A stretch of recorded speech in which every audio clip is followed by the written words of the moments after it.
Ah, deu. Aqui.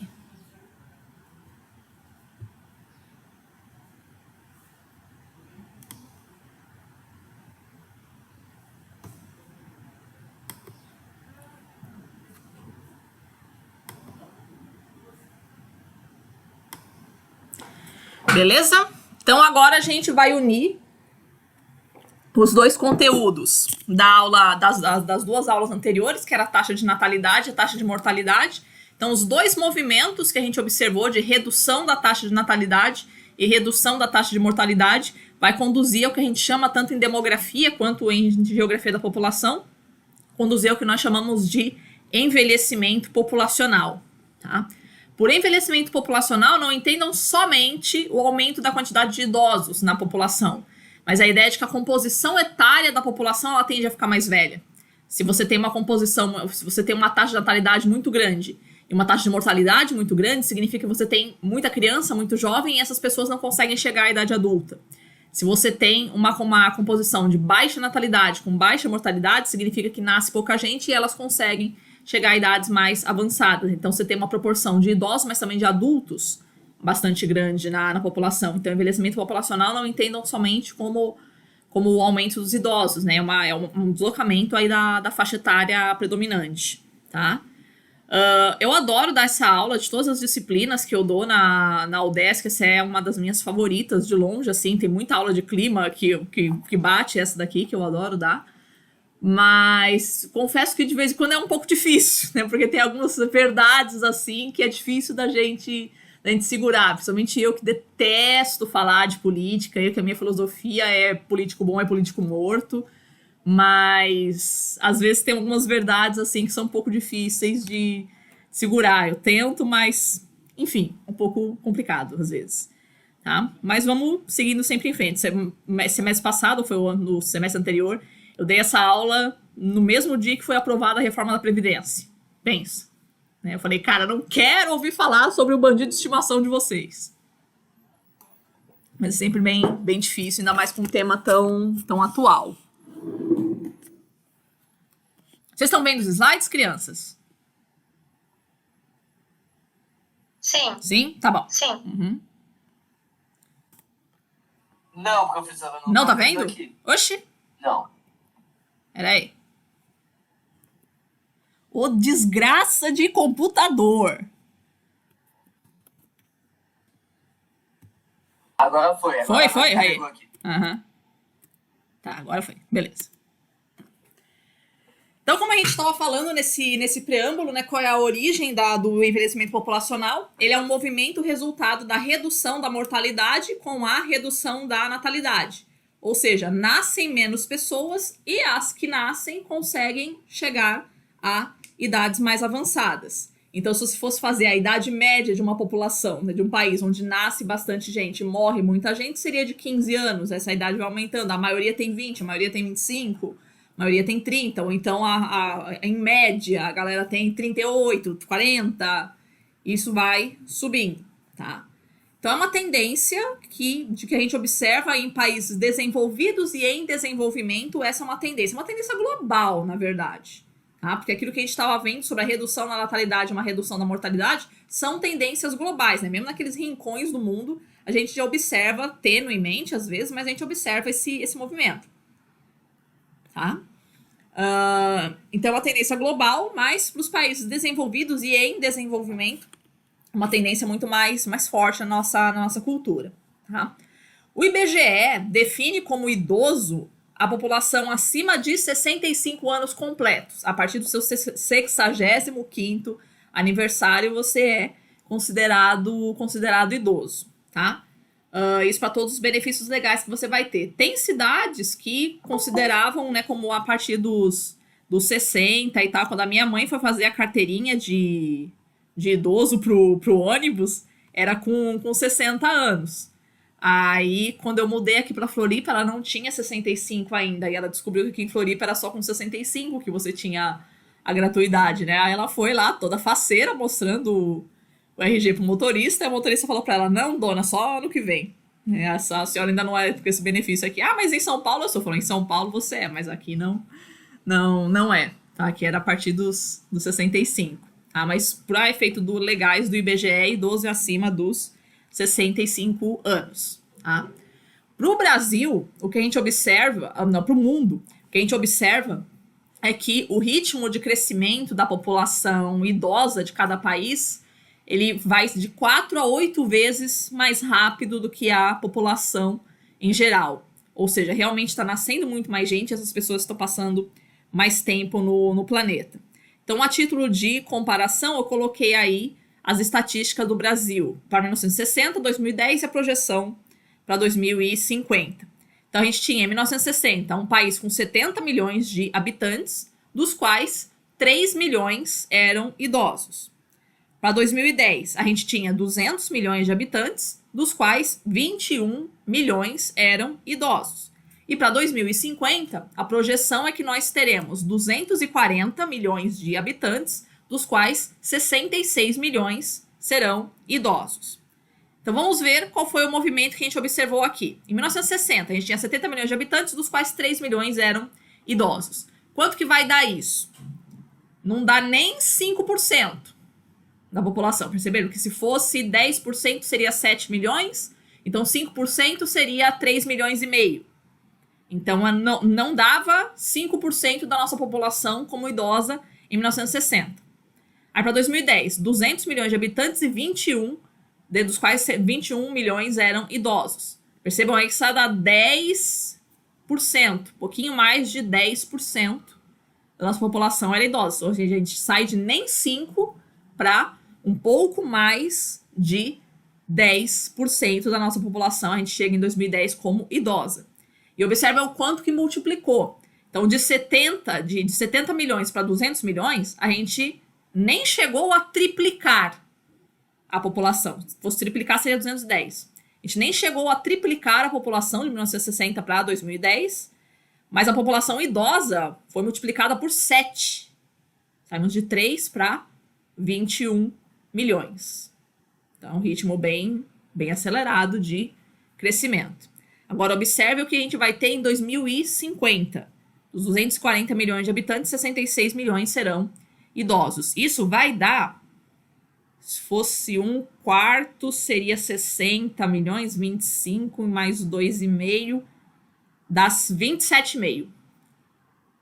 27,5% da nossa população será idosa em 2050. Tá? E veja que de 2010 para 2050 a gente acrescenta do 40 milhões de habitantes, que vai dar 20% a mais. Vamos ter 20% a mais de habitantes no Brasil em relação a 2010. E para 66 milhões de idosos, nós estamos aí praticamente triplicando. Praticamente triplicando a quantidade de idosos aí nos próximos 40 anos. 30, né? Que agora a gente já está em 2020, né? É bastante gente. É bastante gente idosa, a gente está realmente passando muito mais tempo no planeta. Então, a gente tem que se preocupar com isso, né? Tanto para a nossa vida, quanto para a vida dos nossos familiares e para a vida da sociedade em geral. São 3 dimensões que a gente tem que dar conta. Com a nossa velhice, a velhice dos nossos familiares e a velhice da sociedade. Eu tava, uma vez, quando eu fui tirar RG...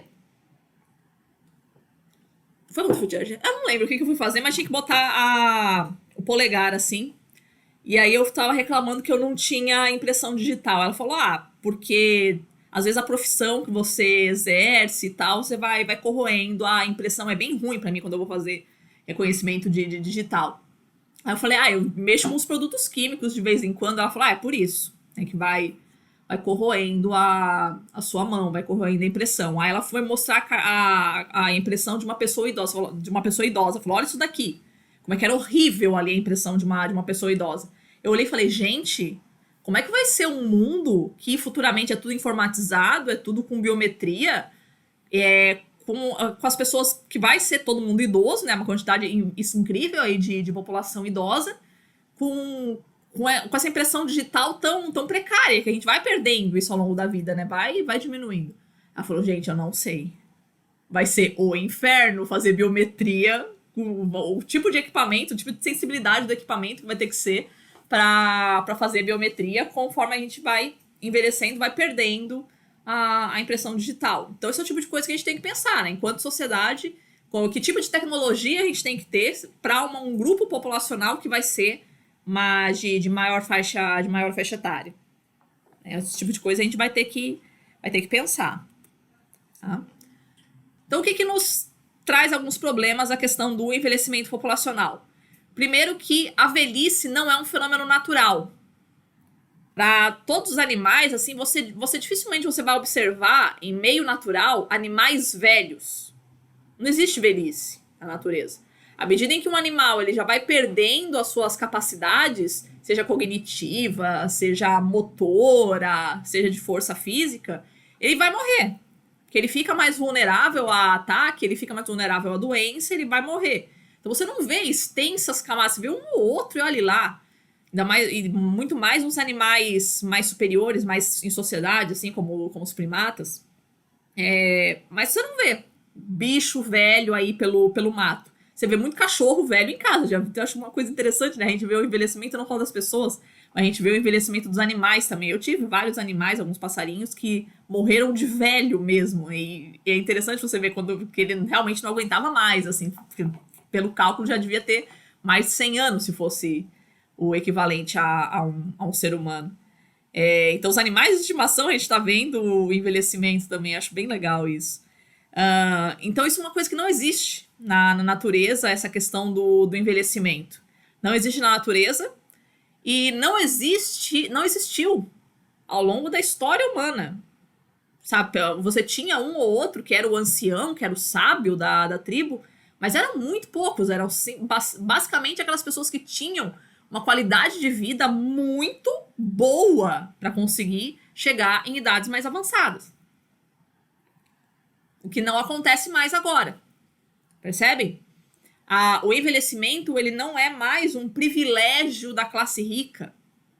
Aquelas condições mínimas que levam a gente a ter uma saúde minimamente conservada que nos permite viver anos a mais, isso não é mais privilégio da classe rica há algumas décadas. Então isso tem feito a gente passar muito mais tempo no planeta, meio que independentemente da nossa classe social. Então a gente tem extensas camadas da população entrando na velhice. Isso é um fenômeno absolutamente inédito. O envelhecimento populacional é um fenômeno que começou a partir do século XX. Isso não existiu antes na história da humanidade. Então é uma coisa que a gente realmente não está preparado para lidar.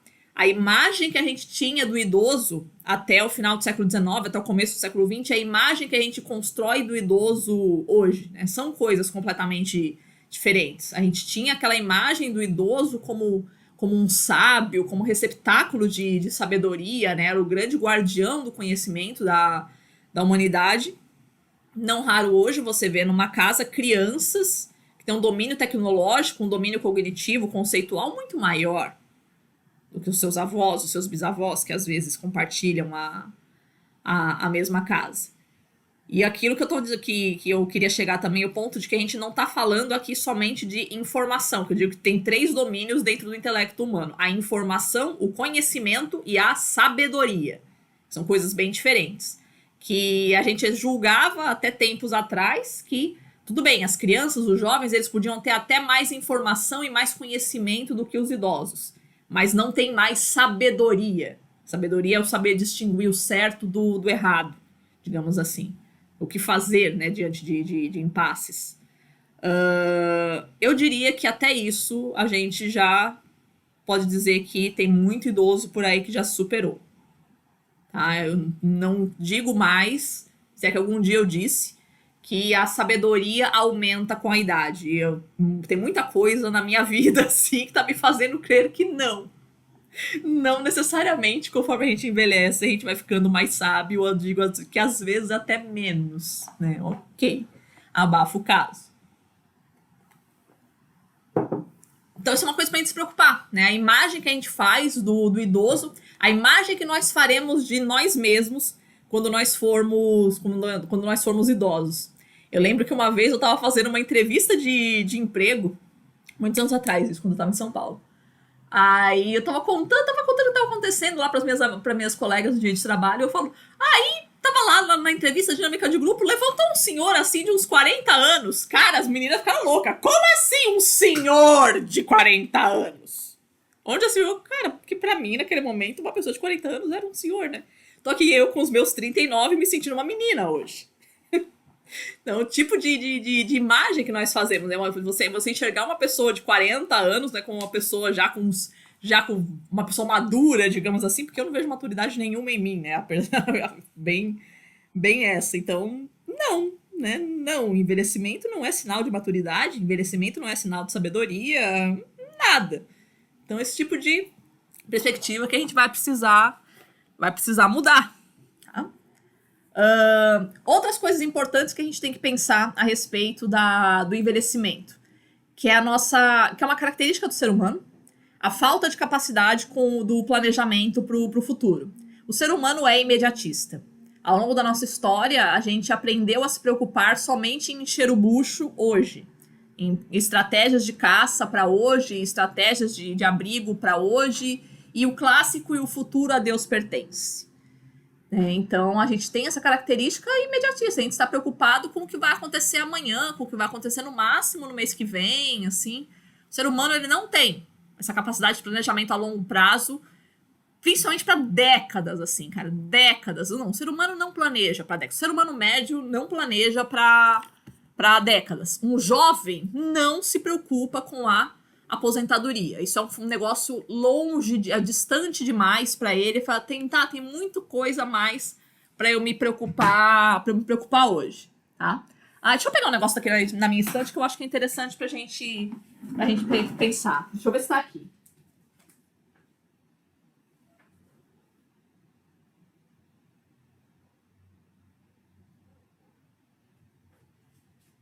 Não.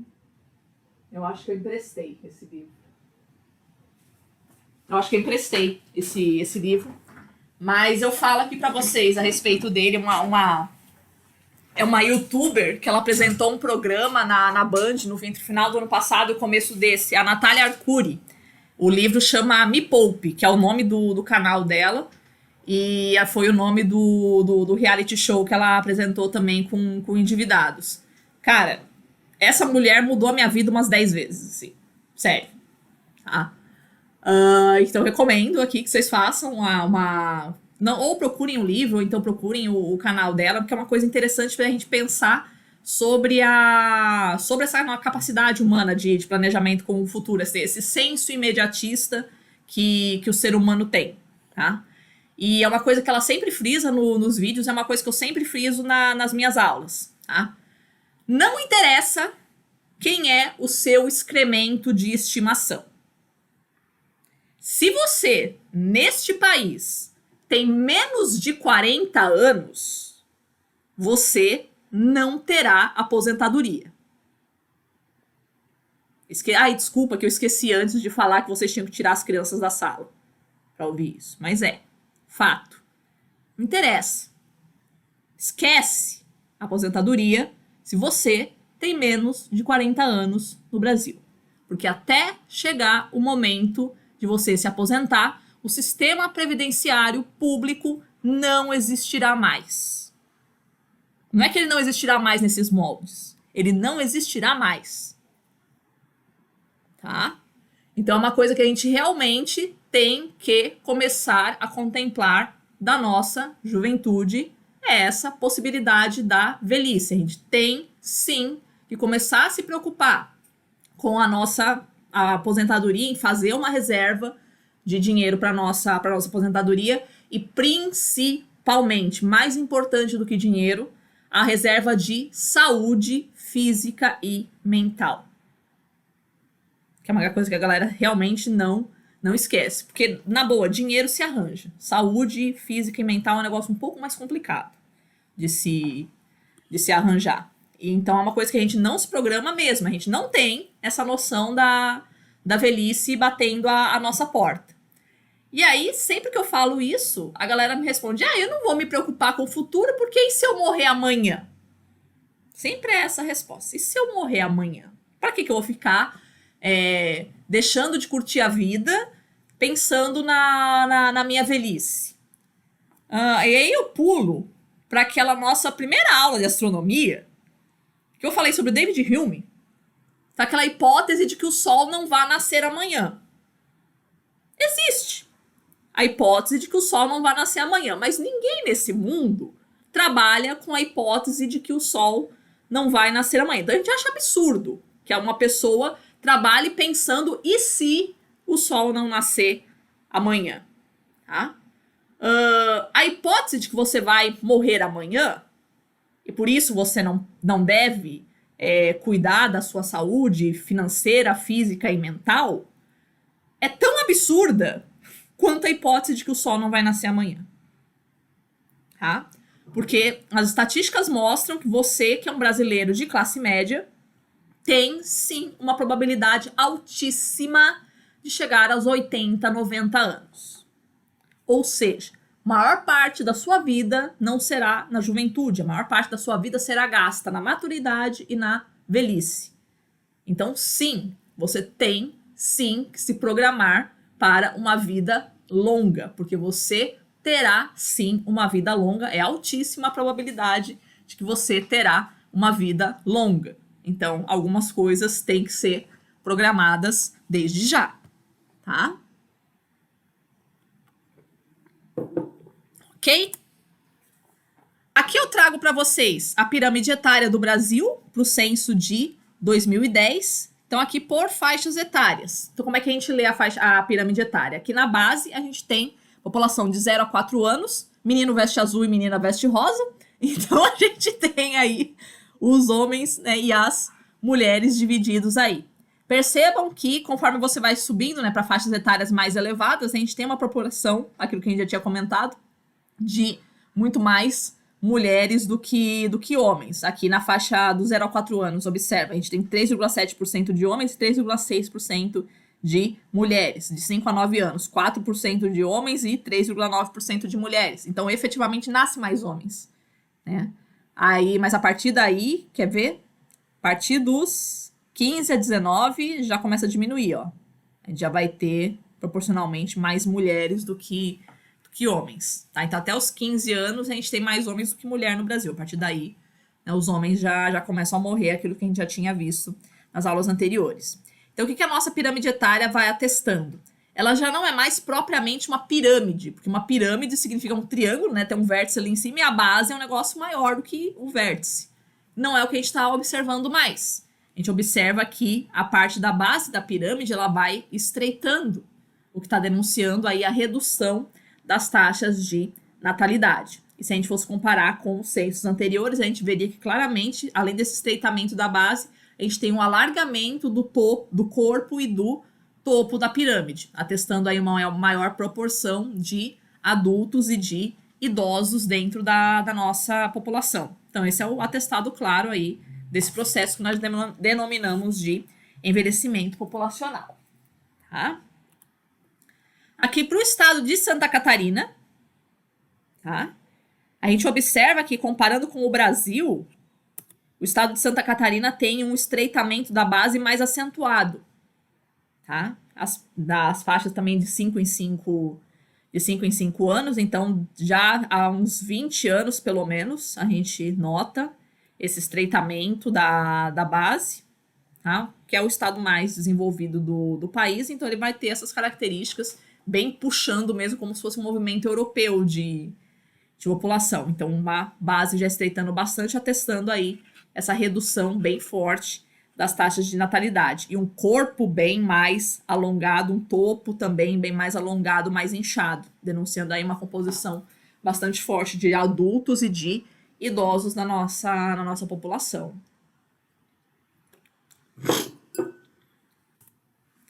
E aqui para o município de Florianópolis. Também mesma coisa, a mesma tendência, só que mais acentuadas, né? Uma redução da base aí de quase 3 décadas já. Então, vem desde a população de 20 a 24 anos, você já está reduzindo. Então, uma natalidade bem reduzida aqui em Floripa. Bem forte a presença masculina, assim, mesmo, você nem precisa olhar de perto, assim, o gráfico de longe, você já consegue ver que as barrinhas, ou a parte feminina do gráfico, ela é bem mais gorda do que a masculina. Isso é bem notável. É uma cidade predominantemente feminina, tá? E também mesma coisa de o corpo da pirâmide bem mais alargado, o corpo e o topo bem mais alargados do que a base. Aí resulta mostrando aí esse total de idosos e adultos bastante forte aí na nossa composição populacional, tá? Aqui a população residente de 60 anos ou mais por município, tá? Tá em número absoluto, não tá em número proporcional, o que acaba sendo um pouco enganoso, porque onde é que você vai ter maior população idosa? Justamente nos municípios mais populosos, que é o que a gente consegue observar aí. Mas, de qualquer forma, dá para mostrar que tem alguns numerinhos expressivos aí de população acima dos 60 anos. Tá? Aqui a população acima dos 100 anos, os centenários, que é a nova barreira, tá? Que alguns chamam de quinta idade. A terceira idade seria a partir dos 65, a quarta idade seria a partir dos 80, e a gente teria já uma quinta idade, a partir dos 100 anos. Tá? Também, de novo, né, você pega Blumenau, Joinville, Floripa, Lages, aí como os municípios com o maior número de centenários, tudo bem que são alguns países das cidades mais populosas, né? Bem que Lages, eu acho que era a 10ª mais populosa já do estado, e tá com bastante gente centenária também. Certo? Na medida do possível, dá pra gente, esses municípios que tem 1 ou 2 centenários, dá até pra gente saber quem é. O pessoal que é do interior já deve até conhecer quem é o centenário aí da cidade. Ok? Então, quais foram os fatores que fizeram a gente ter esse envelhecimento populacional? Aqueles fatores que a gente viu sobre a redução da natalidade e da mortalidade. Então, o primeiríssimo fator que vai fazer com que os idosos passem mais tempo aqui no planeta é o progresso da medicina. Então, vacinas, antibióticos, a melhoria do sistema público e privado de saúde, tecnologias diversas, novos medicamentos, novos paradigmas de tratamento. Então, toda a revolução da medicina que foi passada durante o século XX e vem se acelerando aí no século XXI, que nem a gente está desenvolvendo aí a vacina da Covid, cara, que é um negócio assim, tipo, que seria impensável a gente pensar numa vacina para 2 anos, né? As previsões mais pessimistas que eu tenho visto de vacina para Covid está na faixa de 2 anos para elas começarem a chegar aí no mercado. Cara, isso, se você for comparar com outras vacinas que levaram 50, 60 anos para serem desenvolvidas, cara, é um recorde, assim, muito louco mesmo, assim. Então a gente não tem essa noção, né, do tipo, todos os progressos dentro da área da química, da medicina, da biomedicina, o que a gente fez ao longo dos séculos 20 e 21. E outro fator importante também para o aumento da expectativa de vida no nosso planeta é a questão da urbanização. Então, a população vivendo na cidade, ela vai viver mais tempo do que no campo. A gente já tinha comentado isso na aula de taxa de mortalidade, essa noção de que a vida no campo é mais saudável do que a vida nas cidades. Beleza, então por que será que a população está saindo do campo e vindo para a cidade? Se a vida no campo é mais saudável. Não, vai pegar um cabo de enxada para tu ver se a vida no campo realmente é mais saudável do que na cidade. Quem diz isso é realmente os campestres de fim de semana. Porque quem realmente pega em cabo de enxada, meu amor, não, né? Não vai concordar com a ideia de que a vida no campo é mais saudável, tá? Então, quando a gente mora na cidade, a gente tem mais acesso aos serviços urbanos, a gente tem trabalhos que são menos penosos para o corpo. Então, de maneira geral, a gente tem uma expectativa de vida mais elevada na cidade do que no campo, isso para extensas camadas da população, tá? Esse movimento de aceleração do crescimento, do envelhecimento populacional, ele é muito maior hoje nos países pobres, tá? Meio que os países ricos já se acostumaram com isso. Esse processo de envelhecimento populacional nos países ricos foi muito mais lento do que tem sido agora nos países pobres. Por quê? Porque o progresso da medicina e a urbanização se deu primeiramente lá. Então, eles é que foram pegando os primeiros remédios, aí foi tendo esse impacto né, aumentando um pouquinho os anos de vida de cada um, descobrir um novo tratamento para o câncer, essa pessoa tem uma sobrevida maior, um pouquinho, alguns aninhos a mais ali. Quando esse tipo de inovação chega nos países pobres, ela já chega pronta. E ela já é introduzida nessa população de maneira pronta. Então, de repente, para de morrer um monte de gente que morria, as moscas, para de morrer tudo de repente. Então, esse processo de envelhecimento populacional ele é muito mais acelerado. Ele é uma coisa que bem mais das últimas 3, 4 décadas, no máximo, para os países pobres. Então, é um fenômeno realmente muito, muito, muito, muito, muito inédito na nossa cultura você ter com essa quantidade de idosos. Então, é daí que vem, né, talvez dessa rapidez com que esse processo vem acontecendo, é que a gente não consegue lidar adequadamente com ele, tá?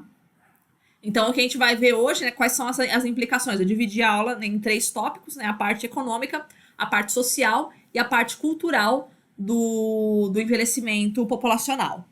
Tá? Então, algumas consequências econômicas do envelhecimento da população. Primeira e mais óbvia, o maior gasto público com o pagamento de aposentadorias. Tendência só crescente. Esse valor não vai diminuir, né? Essa dificuldade de a gente pagar aposentadorias não vai diminuir, rombo previdenciário não vai diminuir e não tem reforma da Previdência que consiga solucionar isso em longo prazo. Todas essas reformas que a gente tem visto desde o FHC, do FHC, cara, é só remendo em cima de uma situação que vai ter que acabar, que nós vamos ter que mudar o paradigma das nossas vidas. Como é que chama? Eu não lembro se eu passei, eu acho que eu não passei esse documentário pra vocês. Eu acho que ele tem no Netflix, eu já assisti algumas vezes no Netflix, não sei se ainda tá. Ele se chama Quanto Tempo o Tempo Tem? Cara, que ele pega alguns líderes religiosos, filósofos e cientistas falando sobre essa questão da passagem do tempo. E nesses 3 aspectos, no sentido científico, no sentido filosófico, no sentido religioso. E um dos tópicos que é discutido no filme é a questão da aposentadoria. Essa questão dessa divisão que nós fazemos da nossa vida em fases. Então, a gente teve, em consequência da Revolução Industrial, a gente teve a nossa vida dividida em fases. Eu não sei nem se seria a partir da Revolução Industrial, eu diria que foi a humanidade inteira sempre pensou assim, vamos dizer, que a nossa vida era dividida em 3 idades, né?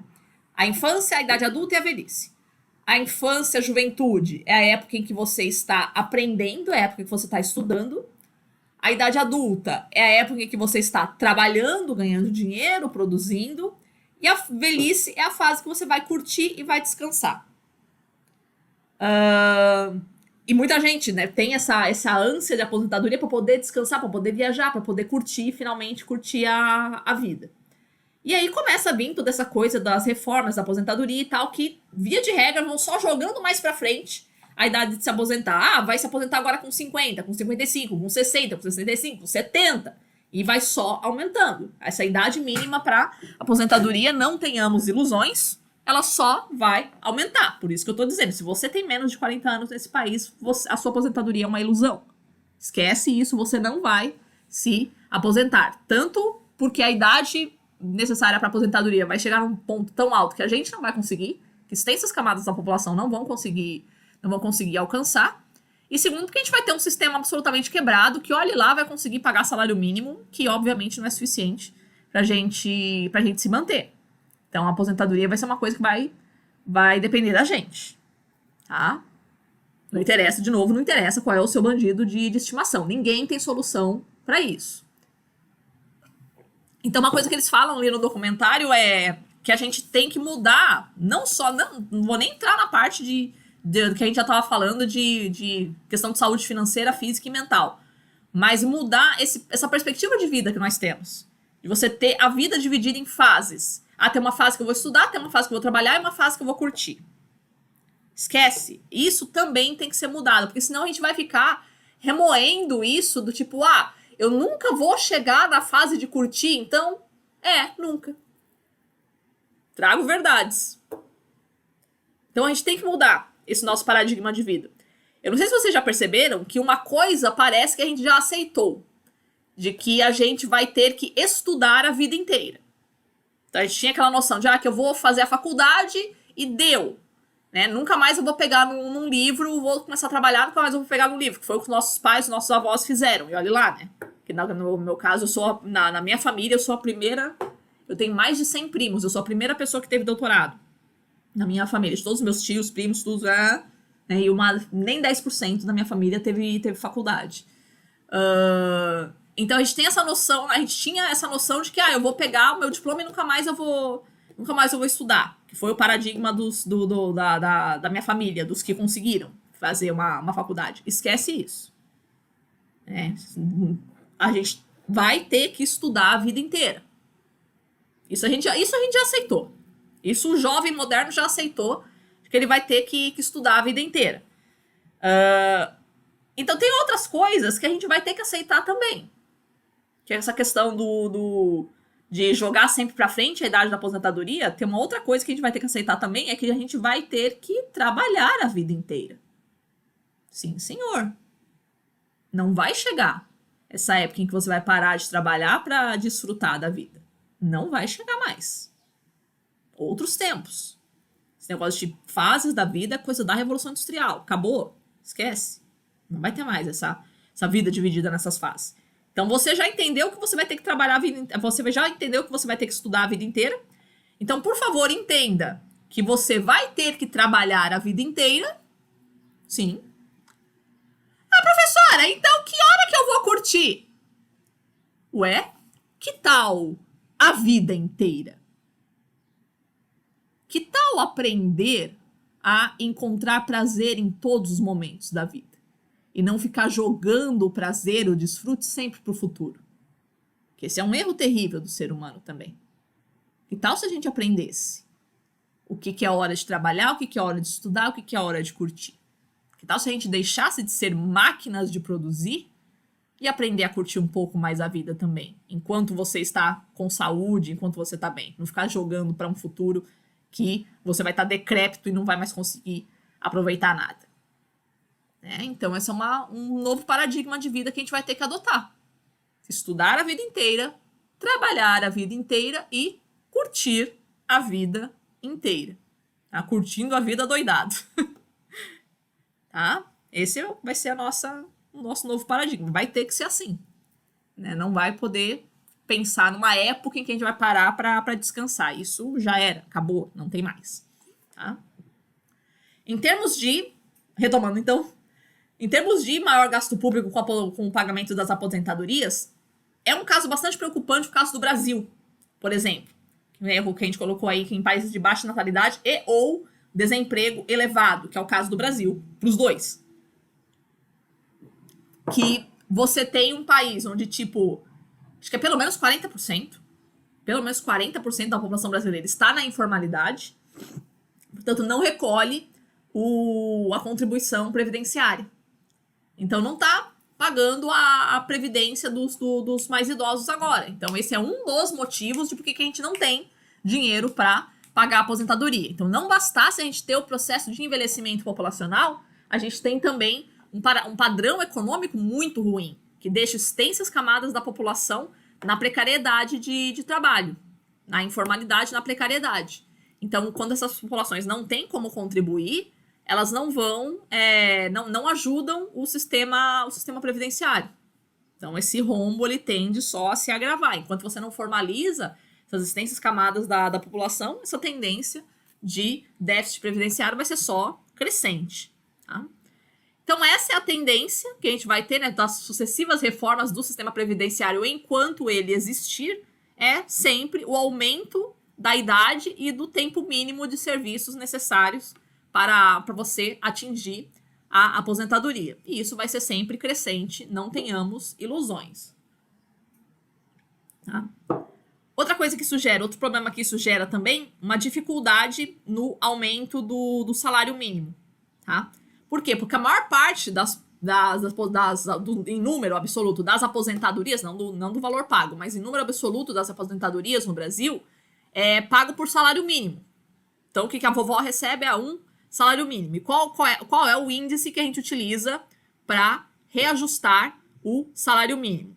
É o valor do PIB do ano retrasado somado com a inflação do ano passado. Então, vamos supor, o salário mínimo para 2020, ele tem que ser reajustado, somando-se ao crescimento do PIB de 2018 mais a inflação de 2019, tá? Num país que você tem um aumento de PIB, como a gente vem tendo, não nos últimos 5 anos, mais ou menos, mas nas últimas 20 anos, a gente observou um aumento de PIB significativo no Brasil. Então, a gente observou um aumento do salário mínimo bastante importante. Eu me lembro do tempo em que o salário mínimo era R$70. Tá? E olha o quanto que a gente evoluiu nesse período. Tá? Então, isso vai sempre... toda vez que fala em aumento do salário mínimo, cara, é uma balbúrdia ali no Congresso. Não, porque a gente não tem condições de pagar tudo isso, porque para aumentar o salário mínimo, a gente significa que você vai aumentar ainda mais o rombo do sistema previdenciário. Porque, em número, a maior parte das aposentadorias são reajustadas pelo salário mínimo. Então, o reajuste proporcional é muito maior do que do que das aposentadorias que são superiores a isso. Quando meu pai aposentou, ele aposentou ganhando 10 salários mínimos na época. Quando ele morreu, ele estava ganhando 5 salários mínimos. Porque quem aposenta com valor acima do salário mínimo, você só tem a reposição da inflação. Você não tem a reposição do PIB. Então, proporcionalmente, o seu poder de compra vai diminuindo em relação ao salário mínimo. Tá? Então, esse que é o problema aí por que a gente tem tanta dificuldade, por que sempre tem briga para aumentar o salário mínimo. Não é só FDPtice que faz a gente, né, não querer aumentar esse pagamento. É a questão de realmente você não ter dinheiro para cobrir o aumento do gasto público que isso vai gerar para a aposentadoria. Tá? Aqui a gente tem um gráfico mostrando a quantidade para a população acima de 50 anos, quais continuam trabalhando. Tá? Qual a porcentagem dessa população que continuam trabalhando aí por sexo e por país. Então, para o Brasil, 56,1% dos homens acima de 50 anos estão trabalhando, estão exercendo atividade econômica remunerada. Mulheres, 29,1%. Tá? Percebam que essa taxa, a gente tem França, Itália, Alemanha, Reino Unido, Japão, Chile e México. Percebam que essa taxa, de maneira geral, os países pobres, é o caso do México e do Chile, a gente tem uma tendência de participação econômica, tanto de homens quanto mulheres, maior do que dos países ricos. Tá? Oi, quem me chama? Aqui. Então, qual seria a questão? Peraí, deixa eu... Ai, caramba. Tem que curtir desde já, com certeza. Eu já acabei de... Meu sonho é aposentar aqui a galinha, tá ótimo. Cara, mas seria maravilhoso um negócio desse, que é largar tudo e voltar pro campo. Mas é uma coisa importante, né? Que isso que a gente tava falando, né? Começar a curtir desde já. Então, retomando aqui, que a gente tava falando do gráfico, observem que é uma tendência no Brasil a gente aposentar e continuar trabalhando. E isso é uma constante assim entre os países pobres, porque o dinheiro da aposentadoria ele não é suficiente para você se manter. Então, enquanto você aguentar, você vai continuar trabalhando. Tá? Uma das primeiras grandes tentativas de fazer uma reforma previdenciária, já nesses moldes que a gente está fazendo agora, foi feita no segundo mandato do governo do Fernando Henrique. Foi a criação do fator previdenciário. Foi essa primeira grande iniciativa na esteira das reformas previdenciárias que a gente tem visto ao longo do século XXI. Sempre na tentativa de desestimular as aposentadorias precoces. Como assim? Era essa daí a fórmula que se usava, o fator previdenciário, que era um fator que você ia multiplicar o valor que você ia receber. Percebam que esse valor aqui, ES, expectativa de sobrevida no momento da aposentadoria, ele está na parte de baixo da fração. O que significa isso? Vocês que foram bons alunos de matemática, vocês sabem que isso significa que isso é inversamente proporcional ao fator previdenciário. Ou seja, quanto maior a expectativa de vida, o que vai ser a expectativa de sobrevida no momento da aposentadoria? Quantos anos mais espera-se que a média da população viva após se aposentar? Então, quanto maior esse valor, ou seja, significa que você está se aposentando muito cedo, quanto maior este valor, menor vai ser o fator previdenciário, portanto, menor seria o valor que você iria receber. Então, essa tentativa aí do Fernando Henrique foi de desestimular aposentadorias precoces. Os mais velhos talvez se lembrem, os mais novos deveriam conhecer essa entrevista que o Fernando Henrique deu sobre a importância da criação dele do fator previdenciário, o que ele falou sobre os aposentados, sobre as pessoas que se aposentam cedo. Vamos observar aqui. Deixa eu ver se a gente coloca esse videozinho aqui.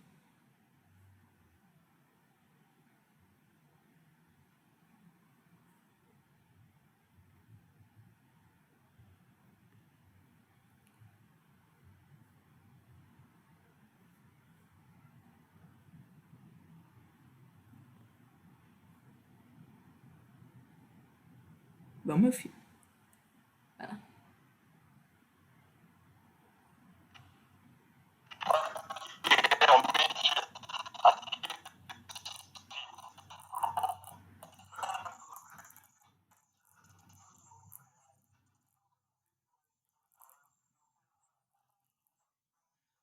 Ficou bem ruim. Deixa eu ver se eu consigo fazer de novo aqui.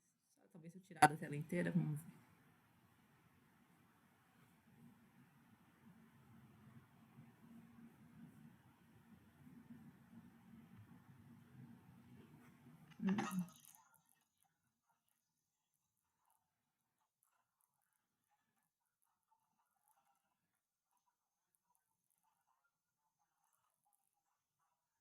Ficou ruim.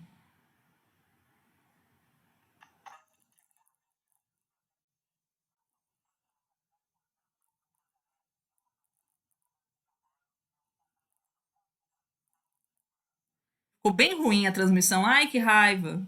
Que raiva, que raiva. Oi. Oi.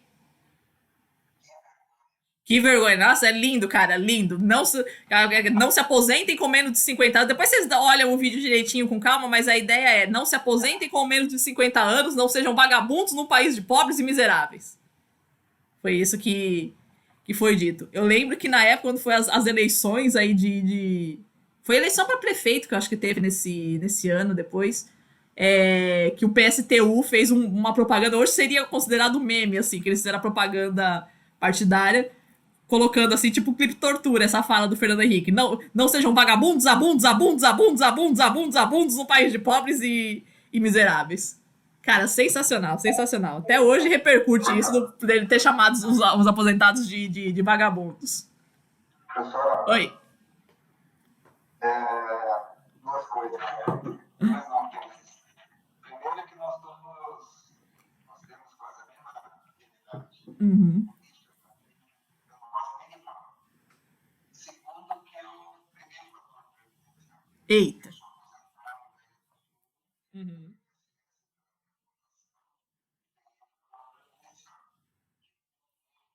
Sim.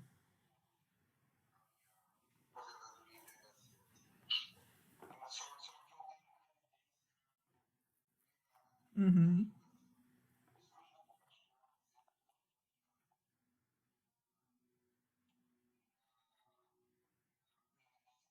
Uhum. Não, dependendo do governo, não tem condição. Não tem condição. Uhum. Beleza. Eu vou contrariar um pouquinho a sua fala. Como boa espectadora da Natália Arcuri, você recomendou pra galera fazer uma previdência privada. Eu entendo o que você quer dizer com isso, né? De que a gente quer se programar e pro futuro, isso é obrigatório. Mas previdência privada eu diria que não é o melhor investimento. Tá? Aliás, como sempre diz a Natália Arcuri, qualquer coisa que o seu gerente de banco te liga para oferecer, não é um bom investimento. Então, previdência privada, seguro, consórcio, não. Plano de capitalização, todo esse tipo de coisa que o gerente liga para você fazer não é um bom investimento. Então, se a gente começar a estudar um pouquinho sobre investimentos, a gente descobre coisas bem melhores aí, porque o banco pega uma fatia muito grande do seu investimento quando você faz uma previdência privada. Então, eu acho que para quem está começando agora, seria interessante começar a estudar um pouquinho, diversificar um pouquinho a carteira de investimentos. Tá? É importante a gente poupar para o futuro, mas talvez a previdência privada não seja a melhor opção, se a nossa intenção, claro, é deixar de dar dinheiro para banco. Para mim, eu tenho que banqueiro não é gente, vamos dizer assim, vamos falar o português correto. Então, a gente não dá para ficar enriquecendo o banco, chega, é uma coisa que eu tenho pavor, assim, pagar juros, qualquer tipo de coisa, assim, de que faz alguma coisa para o banco enriquecer, eu tenho absoluto pavor, assim. Então, em termos de investimento, eu vou realmente preferir coisas que, evitar ao máximo dar dinheiro para banco. Então, a ideia seria a gente pensar em coisas um pouco mais diversas. Vamos retomando aqui. Mas esse vídeo do Fernando Henrique, cara, é um negócio sensacional, cara. Eu adoro.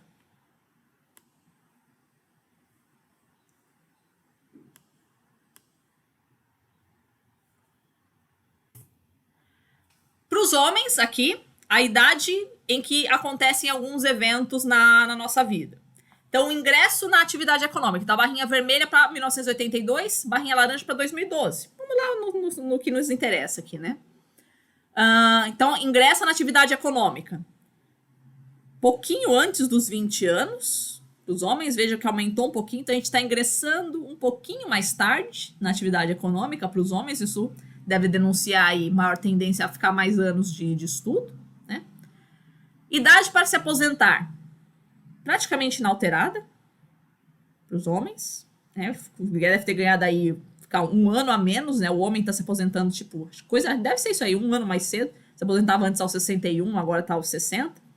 Saída da atividade econômica. A gente está saindo um aninho também, por aí, mais cedo, tá? Mas a gente permanece, né? Percebam que a saída da atividade econômica é, em média, depois da aposentadoria. Então, aquilo que a gente tinha falado, a gente se aposenta e continua trabalhando até onde aguenta, porque só com a aposentadoria a gente não consegue viver. E a duração da vida, ou seja, a sua expectativa de vida. Antes era de 60 anos, agora estamos em 70 anos. Então, para o homem, grosso modo, o homem hoje está se aposentando aos 60, é isso? O homem está se aposentando aos 60 e morrendo aos 70. Essa é a média para o Brasil. Tá? Vamos ver para as mulheres. Tá? Então, entrada na atividade econômica, percebam que é o mesmo movimento, a mulher também está entrando na atividade econômica antes dos 20 anos, ainda mais um pouquinho mais tarde do que outrora, tá? Mostrando aí talvez alguns anos de estudo a mais. Aposentadoria, as mulheres estão se aposentando hoje mais cedo, vamos comparar com os homens, os homens estão aposentando, praticamente na mesma idade, diminuiu um aninho provavelmente aí, a mulher não. Ela está se aposentando mais cedo do que ela se aposentava em 1982. Tá? Deve ter uns 5 anos aí de diferença. Tá? A saída da atividade econômica. Tá? Se você for comparar com o gráfico aqui dos homens, a saída da atividade econômica da mulher ela é praticamente coincidente com a aposentadoria. Deve ter 2 anos aí no máximo a mais que a mulher continua trabalhando e ela vai encerrar a carreira. O homem parece que tem coisa de uns 3, 4 anos a mais aí para a saída da atividade econômica. E a duração da vida da mulher, ela tá aí quase na casa dos 80 anos, diria aí uns 78 mais ou menos. Então, se você for pegar a idade de aposentadoria da mulher e comparar que a gente tinha visto, o homem ele se aposenta aqui aos 60 e morre aos 70. A mulher aqui pelo gráfico, dá para intuir que ela aposenta aos 58, mais ou menos, e morre aos 78. Ou seja, a mulher tem 20 anos a mais de expectativa de vida pós-aposentadoria do que o homem que tem 10 anos a mais de expectativa. De novo, não interessa qual é o seu bandido de estimação. Contra fatos não há argumentos. Tá? Mostra aqui claramente que a mulher, ela passa mais tempo aposentada do que o homem. Tá? Ela se aposenta antes e vive mais. Tá? Só para falar um pouquinho.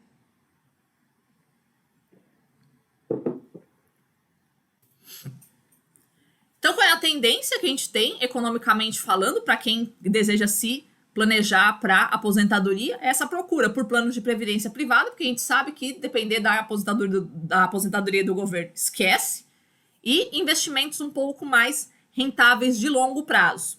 E a ideia é você começar ainda jovem, porque se você for deixar para começar a se preocupar com a sua velhice aos 50 anos, esquece. Isso para tudo, gente. Aquilo que a gente falou, a saúde financeira, a saúde física e a saúde mental. Não cometa o erro de começar a se preocupar com isso só quando você começar a sentir as dores no joelho. Não faz isso. Começa antes, porque sim, o sol vai continuar nascendo amanhã e nas próximas décadas. Tá? Então a gente tem que admitir que o futuro de uma velhice é uma probabilidade altíssima da gente alcançar, tá? A gente vai tendo, então, sucessivos rombos na Previdência Social. A gente tem o rombo de 2019 de 318 bilhões de reais. O que é esse rombo? É a diferença entre o valor que a gente tem que pagar e o valor que está sendo recebido pelo sistema previdenciário.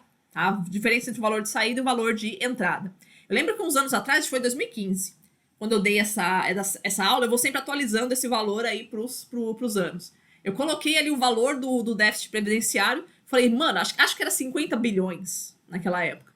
Falei, mano, tem noção de quanto dinheiro que é isso, cara? 50 bilhões de reais? Aí pegou um aluno, levantou a mão e falou, professora, isso é menos do que o que foi roubado da Petrobras.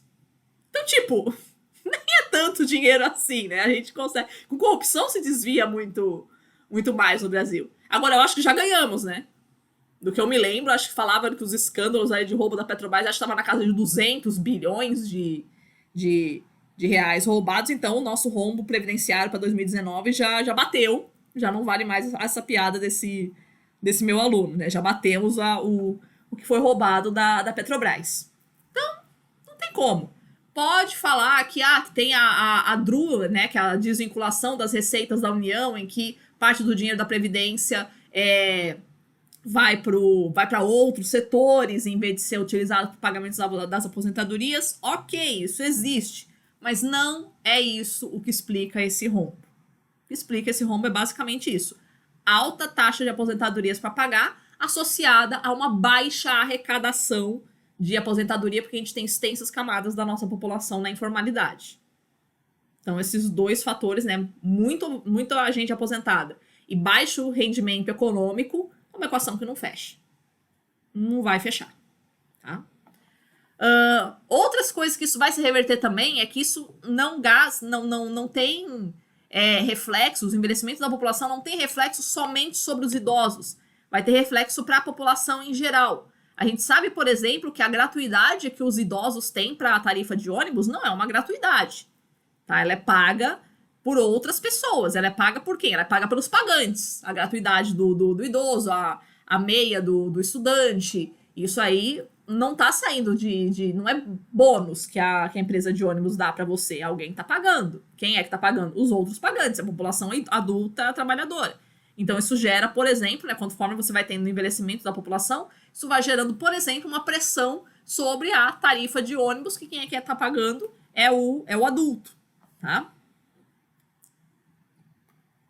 Eu coloquei aí um link que eu discuti no semestre passado com os alunos sobre a reforma da Previdência em 2019, mas eu confesso para vocês que eu desisti de tentar acompanhar os progressos dessas nossas reformas da Previdência, porque cada dia eles falam uma coisa e eu não tô entendendo mais nada.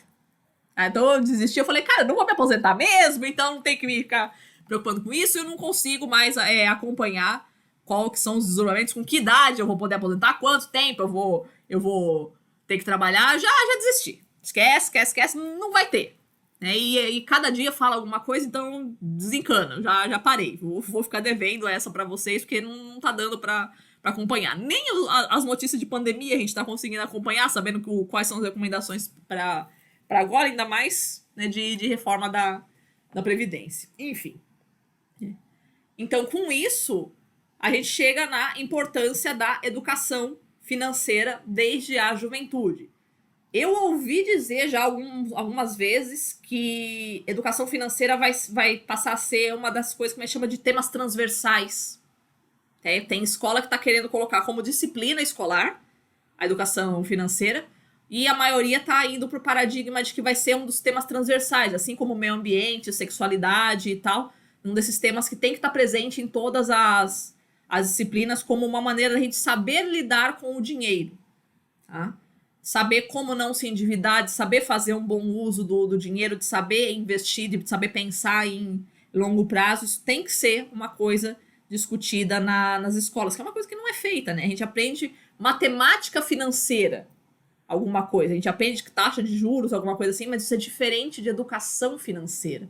A gente saber efetivamente qual que é o valor do dinheiro, né? Eu não lembro onde foi que eu vi, acho que é alguma coisa da ética protestante, um negócio assim. A ideia de que parece na nossa vida, né, a nossa tradição católica nos legaria isso, talvez, a gente tem essa noção de que dinheiro é pecado.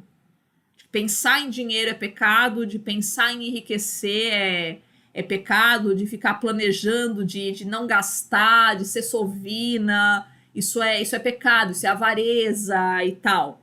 Para com isso. Para com isso. Dinheiro é o justo fruto do seu trabalho. Tudo bem que não é justo, ok. A gente deveria ganhar muito mais pelo que a gente faz. Mas pensa nisso, né? O dinheiro é o justo fruto do seu trabalho. Você suou muito para conseguir aquilo. Tá? Portanto, você tem sim que pensar muito bem no que você vai gastar. Tá? Parece que eu tô falando com gente que é super rico, assim, né? Ok, eu sei que vocês são estudantes, né? Que tá todo mundo totalmente sem grana, ok, tá?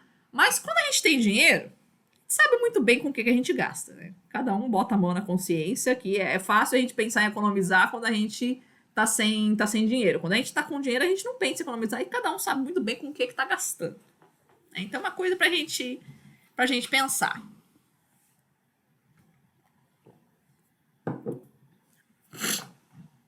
População que permanece no mercado de trabalho por sexo das pessoas de 50 anos ou mais, desde 1981 a 2012. Observem qual é a tendência dessa curva, crianças. A gente tem uma tendência razoavelmente crescente até o final da década de 90, né? Mais ou menos. Né? Então, a população que se aposentava e continuava trabalhando. Isso vai aumentando. Foi aumentando. Repare o que aconteceu a partir dos anos 2000. Mas está diminuindo. Está diminuindo a população que se aposenta e continua trabalhando. Isso significa que aposentar está garantindo a nossa vida? Talvez não. Talvez a gente pudesse interpretar esse gráfico de outra forma. Qual seria? A ideia de que a gente não está mais conseguindo emprego. Né? Então, a gente teria meio que se conformar com a aposentadoria que a gente recebe, porque emprego está difícil para todo mundo. Não só para o jovem, está difícil para o idoso também. Tá? Eu acho uma coisa estranha, né? Porque quando você é jovem, não te dão emprego porque você não tem experiência. Quando você é velho, não te dão emprego porque você tem experiência demais. Não dá, cara. É só desculpinha para dizer que nós não temos atividade econômica nesse país. Tá? Então, mais ou menos isso. Então, esse aumento aí, né, de população trabalhando denunciaria aí alguns anos que ainda tinha emprego, ainda tinha algum crescimento, mas dos anos 2000 para cá, muito provavelmente a gente pode interpretar dessa forma, que a gente não está tendo mais emprego para a população idosa. Tá? População economicamente ativa com menos de 65 anos. Então, a gente sai, em 1982, de 83,7% para 86,8% da população com menos de 65 anos está apta ao trabalho, tá? Se você tem uma escolaridade mais elevada, a tendência sempre na nossa sociedade é que pessoas com escolaridade maior trabalhem mais tempo. A gente consegue exercer trabalhos que são um pouco mais intelectuais, digamos assim. Então a gente permanece, a gente tende a se aposentar mais tarde, o que é um problema que eu vou falar um pouquinho mais pra frente, tá? Nós temos também um conceito, razoavelmente recente esse conceito, talvez vocês não conheçam, mas existe a geração neném tardia. Vocês conhecem o conceito de geração neném, é a geração que nem estuda e nem trabalha, que é normalmente aplicada aos jovens. Mas a gente tem também um movimento da geração neném tardia, que é a população que nem estuda, nem trabalha, nem tem aposentadoria, que seriam os mais idosos. Então, o que a gente está colocando aí como estatística, como neném tardia? A população, nesse livro aí que tem esses gráficos. A população de 50 a 69 anos que não trabalha, não está procurando trabalho e não está aposentada. Então, são os desalentados da terceira idade. A gente tem que, para os homens, saiu de 3,4% para 7,9%, vem aumentando. E para as mulheres era 94% em 1982 e a gente sai para 80% hoje. Tá? Então, qual é a ideia? Quem eram essas mulheres? Quem são ainda essas mulheres, né, que são a geração neném tardia? Basicamente, é a mulher que foi dona de casa a vida toda. Tá? Ou que trabalhou na roça a vida toda, não contribuiu, então não tem como se aposentar. Tá? Então tem que esperar chegar a idade ali de ganhar algum tipo de benefício para conseguir ter alguma fonte de renda, porque afinal de contas não contribuiu a vida toda, ela não consegue comprovar nada. Tá? Para os homens é um pouco menos, é bem menos, né, esse tipo de geração nem tardia. Tá? Mas a gente vê que vem aumentando essas dificuldades, a galera que vive na informalidade a vida toda e tem que esperar a idade mínima para conseguir aposentar, vai passar um bom tempo aí nesse limbo, né, sem fonte de renda, né, que não está nem trabalhando e nem recebendo a aposentadoria. Tá? Então, quanto mais tempo você passa na informalidade da vida, mais tempo você vai ficar nessa situação, nesse limbo aí de nem tardio. Tá? Então, com isso, a gente encerrou a parte de consequências econômicas do envelhecimento populacional. Agora a gente fala um pouquinho sobre as consequências sociais. Tá? Uma primeira e mais óbvia é a redução da mão de obra disponível. Quando você pega, por exemplo, países europeus, por que eles recebem tanto imigrante? Se você fosse pensar na quantidade de imigrantes que os países europeus recebem, as ações de xenofobia são até poucas pela quantidade de imigrantes que eles recebem. Tá? Por quê? Porque meio que o imigrante é um mal necessário. É o que eles pensam, assim. Tipo, se não tiver o imigrante, para muitas regiões de vários países, não tem quem trabalhe, porque tá todo mundo idoso, todo mundo já sem condições de exercer trabalho. Então, o imigrante é que vai atuar nessa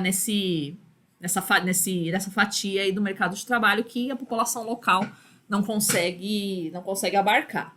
Tá?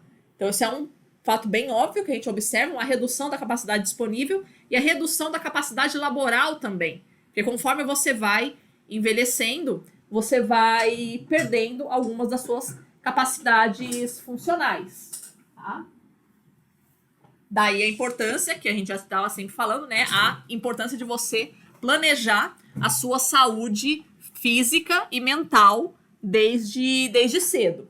Quando eu tinha 11 ou 12 anos, quando eu comecei a fazer meus bordados, a minha avó viu aquilo e ficou encantada, assim.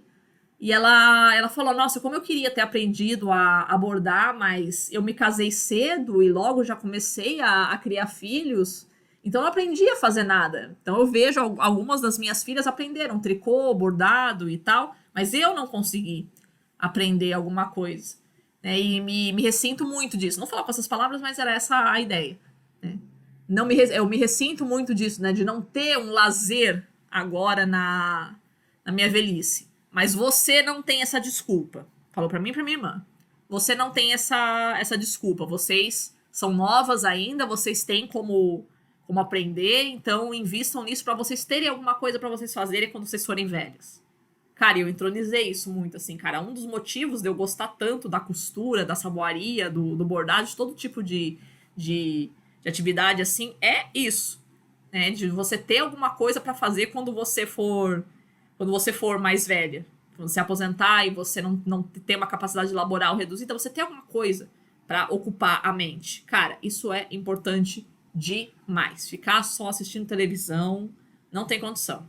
Cara, a gente tem que realmente fazer alguma coisa mais útil. E a idade de aprender a fazer alguma coisa mais útil é a juventude, né? Não é a partir dos 50 anos que você vai começar a fazer alguma coisa, não. Tá? Outra coisa que a gente tem que pensar em termos de consequências sociais. A necessidade da gente repensar os nossos paradigmas de saúde. Da gente parar com essa noção de que a gente tem que procurar médico quando a gente está doente. Tá? O médico ele tem que ser não um tratador de doenças, mas um preventor delas. A gente tem que adotar isso para a nossa vida. De que a gente vai ter uma vida longa, então a gente tem que se preocupar com o nosso envelhecimento desde cedo. Vocês sabem qual é a idade em que homens e mulheres, mas para as mulheres isso é um pouco mais grave. A idade que a gente começa a perder cálcio dos ossos. A gente começa a reduzir a nossa capacidade de absorção de cálcio pelos ossos. 30 anos. Minha avó começou a tomar as cartilagens de tubarão e os cálcios aos 5, ela descobriu a osteoporose aos 80. Cara, desculpa. Não tem mais o que fazer. Então você tem que realmente fazer o seu estoque de cálcio, principalmente as mulheres, e principalmente as netas de mulheres que tiveram osteoporose, que parece, nunca entendi porquê, mas parece que a osteoporose ela pula uma geração. Então se a sua avó teve osteoporose, talvez a sua mãe não tenha uma osteoporose tão grave, mas você vai ter uma probabilidade maior de desenvolver. Cara, e é terrível, cara, porque uma fratura, pra quem é idoso, você fica na cadeira de rodas, ou você fica na cama, e de maneira geral, fraturas de fêmur e fraturas de quadril são as mais frequentes para quem é população idosa com osteoporose. E a sobrevida aí, de maneira geral, é de 7 a 10 anos após essa fratura. Porque você não consegue mais andar, a sua saúde vai definhando e aí você vai morrer. Então, cara, cuida muito mesmo, cara. Osteoporose é um negócio sério para o envelhecimento. Aí eu lembro que tive uma aluna uma vez que tava jantando, tava almoçando no restaurante lá do centro. Ela, oi, Dani, tudo bem e tal? Ai, quando eu pego o restaurante self-service assim, eu sempre lembro de você. Por quê? Porque eu sempre coloco gergelim no meu prato. Eu deu vontade de falar, eu tenho cara de gergelim? Mas o que foi? Falar, porque você fala nas aulas que a gente tem que fazer o nosso estoque de cálcio dos 20 aos 30 anos. Até no máximo, assim, né, você tem que ter esse estoque. E gergelim tem bastante cálcio. Então, sempre que eu coloco gergelim no meu prato, eu lembro dessa sua aula. Tô aqui fazendo meu estoque de cálcio. Falei, é isso aí. É importante a gente levar as aulas pra nossa vida mesmo. Então, essa é a ideia. Então, a gente tem que se preocupar com a saúde, tem que ter a nossa capacidade laboral, que ela continue, né, se estendendo para o máximo de anos possíveis, né? Exercício físico, depois dos 40, é inadmissível ficar sem. Até os 30, eu costumo dizer o seguinte, até os 30 é a idade que você tem para fazer M's na sua vida. Depois dos 30, velho, não dá mais para fazer M. Você tem que realmente começar a se cuidar. Tá? Saúde financeira, saúde física e saúde mental. Depois dos 30, não dá mais para não se preocupar.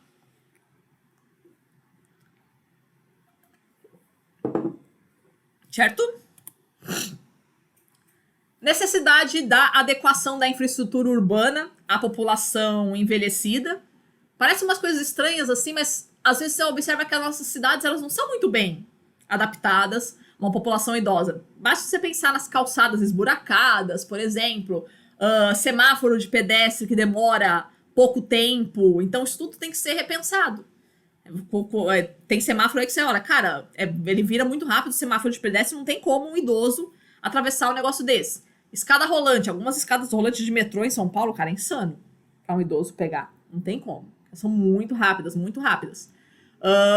Quem já andou pelo centro do Rio de Janeiro, ali a Presidente Vargas, alguma coisa assim, eu fico estupefata, né, com meus 30 e tantos anos, eu tenho dificuldade para subir nas calçadas ali do Rio de Janeiro, cara, que elas são muito altas, muito altas. Eles fazem isso pra galera pros carros não subirem na calçada. Mas, cara, meu joelhinho sofre quando eu tô andando no centro do Rio de Janeiro com aquelas calçadas super altas pra você ficar atravessando de um lado pro outro da avenida, cara. Eu falei, pensa na hora que a gente foi idoso, então, cara. Como é que faz pra gente ficar atravessando a rua aqui, né, ter que ficar levantando a perna? Em São Paulo, eles resolveram uma parte disso nos ônibus. A maior parte dos ônibus hoje ela já tem piso rebaixado. Então você não tem que subir uma escada para entrar no ônibus. O piso é rebaixado, ele tá na mesma altura da calçada, então você não tem que levantar muito a perna para conseguir entrar no ônibus. Vocês que são jovens e que não têm problemas ortopédicos podem achar que isso seja um luxo, talvez. Cara, mas para quem já tem o joelho meio zoado, que nem o meu, assim, percebe que faz diferença, né? Uma quantidade de ônibus que você entra ao longo do dia e da vida faz diferença esse movimento de ficar levantando a perna aí, tá? A gente tem também algumas mudanças no nosso padrão familiar em função do envelhecimento. Por quê? Observa como é que eram as famílias no passado. Você tinha muitos filhos.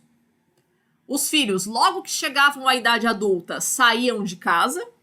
E quando os pais ficavam idosos, sempre tinha alguns... A galera se revezava no cuidado com os pais. Porque já que você tinha muitos filhos, dava para todo mundo ir se revezando no cuidado com os pais. E os pais morriam cedo. Então, você não passava tanto tempo assim cuidando dos pais idosos. Qual que é o padrão de família hoje? Nós temos poucos filhos, né? Os nossos pais tiveram poucos filhos. Basta você ver, né? Quantos pais... Faz esse exercício. Quantos filhos você teve, quantos filhos os seus pais tiveram, quantos filhos seus avós tiveram. Vocês vão ver claramente essa diminuição do tamanho da família. Então, os nossos pais tiveram poucos filhos e eles vão durar muito. Né? E outra coisa que nós temos também é que a gente não sai de casa. A gente tem uma faixa etária, acho que eu esqueci de falar disso na aula de taxa de natalidade, mas é a faixa etária dos kidults. Quem são os kidults? Kidults é a mistura de kids com adults. É aquelas pessoas que já são adultas, mas elas ainda vivem como se fossem crianças. Aquelas pessoas de mais de 20, mais de 30, mais de 40, às vezes, né? Que ainda estão na casa dos pais, ainda vivem mais ou menos, tudo bem, trabalha e tal, mas o estilão de vida, né, de ter quem lave e passe pra você, ainda é de uma criança. Então esse é o padrão que a gente tem de família hoje. Pensa, cara, esses pais que vão envelhecendo e vão durando muito com filhos que são em pouco número e que também têm a sua vida, também são casados, também trabalham, têm filhos, e diferentemente das gerações anteriores, que a mulher não trabalhava, hoje a mulher também trabalha. Então sempre que tinha meio que esse padrão assim do tipo, as filhas mulheres é que vão cuidar dos pais idosos. Não dá mais pra gente fazer isso. Mesmo porque a gente já não tem tantas filhas, tantos filhos assim. Quanto mais a gente já não tem tantas filhas mulheres assim. Então a gente meio que sempre fica com essa sobrecarga, principalmente pra mulher. São as filhas mulheres que vão ter a sobrecarga de cuidar do familiar idoso, né? Normalmente os pais agora. Eu fico pensando, cara, porque tipo, e eles duram muito, né? Cara, a galera faz meme com a Rainha Elizabeth, cara, devia fazer meme com a minha mãe, cara, que minha mãe vai durar pra caramba ainda, assim, cara, você olha, parece uma menina, assim.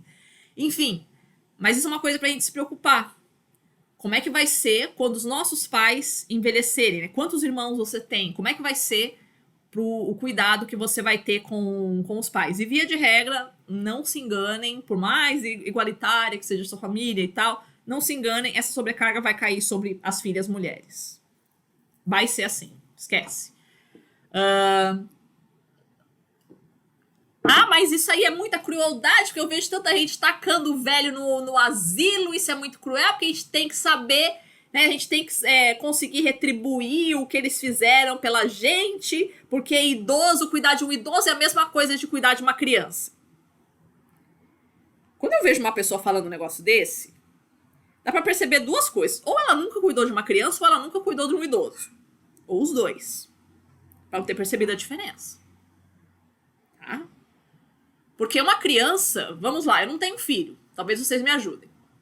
Quanto tempo uma criança leva pra ela conseguir andar sozinha?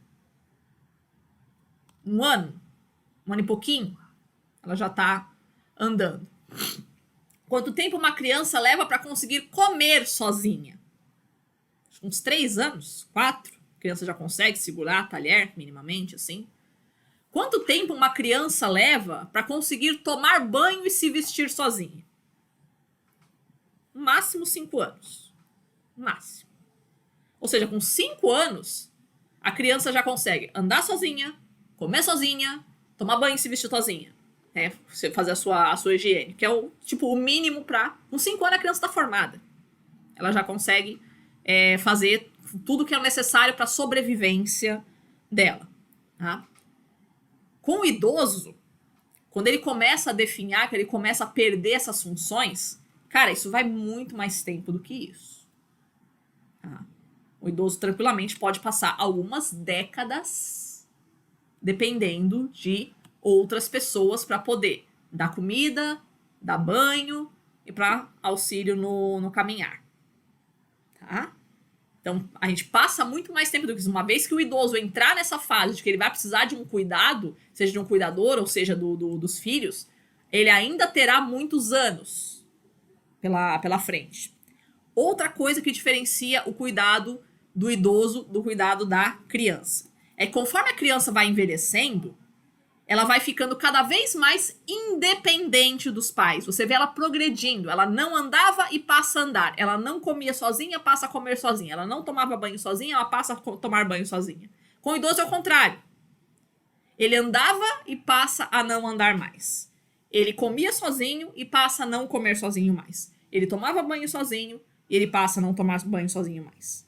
Então a criança, ela tem uma evolução. O adulto, ou o idoso, tem uma involução, um decréscimo da sua capacidade de saúde conforme ele vai envelhecendo. E é um decréscimo e é bastante longo. E a tendência para o futuro é só piorar. Diferentemente da maneira como você enxerga uma criança, que você olha, daqui a alguns anos ela já vai estar andando, daqui a alguns anos já vai estar indo para a escola, daqui a alguns anos já... Tipo, vou ficar livre. Daqui a alguns anos já da criança. Do idoso, não. Do idoso, conforme vai passando o tempo, a situação só vai piorando. Só vai piorando. Só vai piorando. E não tô nem falando da parte mental. Tô falando só da parte física. Se eu for entrar pra falar da parte mental, moleque, a gente não sai mais daqui. Todo mundo que já cuidou de algum idoso sabe do que eu tô falando. Não é fácil. Não é mesmo. Então a coisa vai só piorando, o estresse vai só piorando, só piorando, só piorando. Existe até essa doença que os psicólogos e os psiquiatras hoje chamam de o estresse do cuidador, que muitas vezes o cuidador do idoso ele acaba ficando até mais doente do que o idoso. Tamanha sobrecarga de trabalho que ele tem. Lembre-se que a profissão de cuidador não tem férias, né? Não existe férias, 13º, nada, não é uma profissão isso. É uma coisa que você faz sempre, né? Você tem que estar à disposição do idoso 24/7 por 365. Então a coisa vai só piorando. Vai só piorando, vai só piorando, vai só piorando. E aquele pensamento escroto, porém inevitável, que começa a tomar conta de você. Qual é? Esse tormento só vai acabar a hora que esse velho morrer. É isso que você começa a pensar. E aí a hora, bicho, você se sente o último dos mortais, cara. Você começa a desejar a morte do seu ente querido para que aquele estresse acabe. Cara, aí tu desaba. Aí tu desaba. Mas é assim. Nós somos seres humanos, não é fácil a gente cuidar de um idoso. Então eu sempre recomendo pra galera, falo, cara, por favor, cara, se eu virar uma velha chata, eu autorizo todo mundo a me dar bolacha, cara, porque não dá. Mas a ideia é de que, por favor, crianças, façam o impossível para que essa fase em que vocês precisem ser cuidados seja o mais curta possível, sabe? Mantenham a sua saúde física, mantenham a sua saúde mental, para que vocês consigam levar o máximo possível a vidinha de vocês sem sem depender de outras pessoas, sejam filhos, sejam cuidadores, para cuidar de vocês, cara. Porque, cara, não é justo. Não é justo que você faça o diabo com a sua saúde, que você destrua a sua vida e depois deixa pros outros, né, darem conta do recado, cuidarem do estrago que você fez com a sua saúde. Vocês devem ter alguns exemplos em família que encaixa nisso que eu tô falando, tá? Em questão da saúde mental, a gente sabe que, embora a faixa, né, de suicídio seja crescente entre os jovens, ainda é predominante o suicídio entre os idosos, tá? Não apenas aqueles suicídios explícitos, mas aquela coisa disfarçada.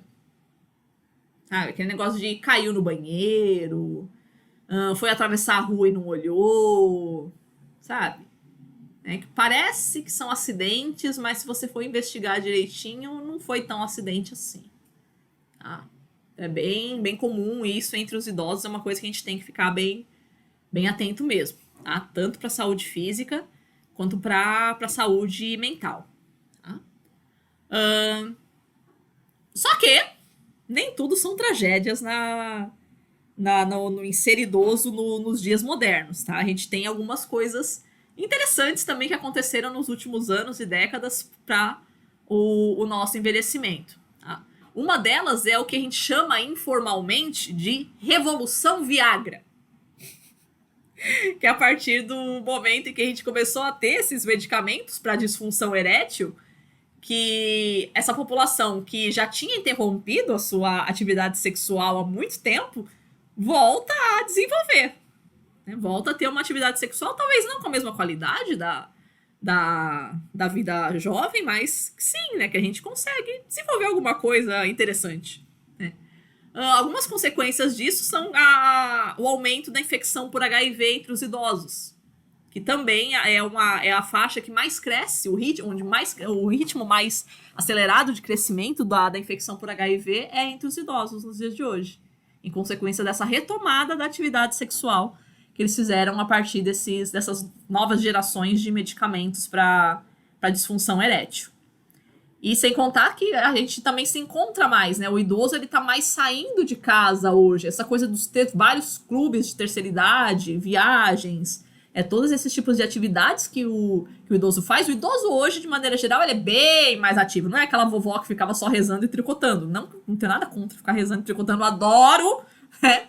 Mas dá pra gente fazer mais coisas além disso, tá? Então, os vovôs estão fazendo muito mais coisas além disso, né? Mas o problema é que é uma geração que, assim como a geração mais nova, que não viu Cazuza e Fred Mercury, também essa foi uma geração que já tinha passado, né? Quando Cazuza e Fred Mercury despontaram, eles já tinham passado da juventude, então também não viram, né? Então também a gente não usa camisinha. Aquele medo de perder a ereção na hora de colocar a camisinha, então isso existe, né? Então acaba não usando a camisinha, acaba disseminando mais a infecção pelo HIV. Então outra coisa que a gente tem que ter cuidado também.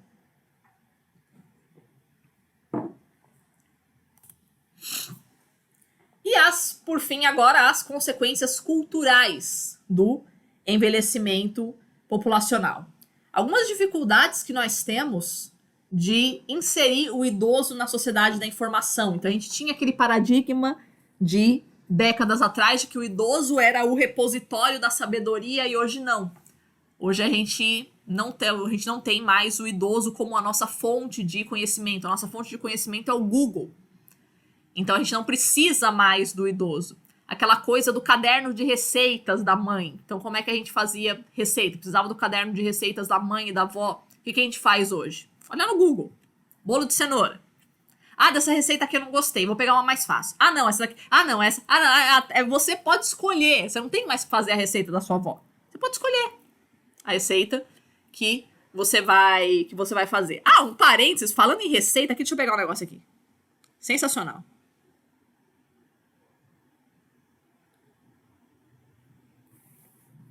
Aqui.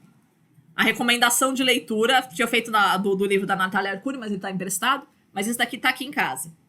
Tá? Biografia da Palmeirinha Onofre. Tô falando sério. Tá? Esse livro aqui é outro que mudou a minha vida. Tá? Chama A Receita da Minha Vida. Sério. O dia que você conhecer a vida dessa mulher aqui, você vai parar de reclamar da sua. Eu parei de reclamar da minha vida. Depois que eu conheci. Eu sabia alguma coisa da história de vida da Palmeirinha, uma pessoa que eu sempre acompanhei a carreira e tal. Eu tenho essa. Acho que vocês devem ter percebido que eu tenho essa preocupação sobre o meu envelhecimento, né? Já deu pra transparecer. Mas foi uma pessoa que eu sempre apreciei bastante, então eu sempre quis conhecer um pouco mais a fundo sobre a vida dela, cara. Quando eu li esse livro, assim, foi uma revolução enorme, assim, na minha vida, de ver como uma pessoa foi extremamente sofrida, extremamente judiada na vida, pelos parentes, pela mãe, pelo marido, pelas circunstâncias da vida, de maneira geral, e como ela nunca, em momento algum, ela perdeu a esperança. Como ela realmente sempre continuou trabalhando, sempre continuou acreditando que um dia as coisas iam dar certo. Tá? Até chegar a fazer coisas como, por exemplo, fazer um jantar para Juscelino Kubitschek. Poucas pessoas têm o privilégio de ter feito alguma coisa grandiosa realmente nessa vida, assim. E ela conseguiu. Cara, uma história de vida, assim, muito, muito maravilhosa pra gente pensar, né? Como é que a gente tem que levar a vida, né? Que tipo de atitude a gente tem que levar da nossa vida pra como é que a gente vai ser a nossa velhice.